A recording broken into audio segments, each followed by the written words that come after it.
King Nagarjuna route మార్చారు. హీరోగా ఇన్నాళ్లు అలరించిన నాగార్జున ఇప్పుడు విలన్ గా అదరగొడుతున్నారు. సీనియర్ హీరో జగపతి బాబు హోస్ట్ గా మారి జయమ్ము నిశ్చయమ్మురా అనే ప్రోగ్రాం చేస్తున్నారు. ఈ టాక్ షో మొదటి ఎపిసోడ్ కు గెస్ట్ గా కింగ్ నాగార్జున హాజరయ్యారు. ప్రోగ్రాంలో జగపతి బాబు, నాగార్జున కలిసి ఎన్నో విషయాలు మాట్లాడుకున్నారు. షోలో నాగార్జునకు సర్ప్రైజ్ ఇచ్చాడు జగపతి బాబు. నాగార్జున నటించిన cult classic Gitanjali cinema heroine Girija video byte play చేశారు. చాలా కాలం తరువాత హీరోయిన్ గిరిజను చూసి నాగ్ షాక్ అయ్యారు. ఆమె అప్పటికి ఇప్పటికీ చాలా మారిపోయారు. నటనకు గుడ్ బై చెప్పేసి విదేశాల్లో సెటిల్ అయింది ఈ హీరోయిన్.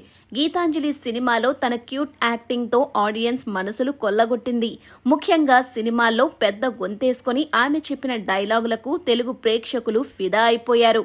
అయితే మరిన్ని సినిమాల్లో ఈ అందాల తారను చూడాలనుకున్న వారికి నిరాశే ఎదురైంది. ఒకే ఒక్క సినిమాతో టాలీవుడ్లో తన ప్రస్థానాన్ని ముగించింది. గీతాంజలి సినిమా కోసం మణిరత్నం ఆమెను ఇండియా తీసుకొచ్చారు.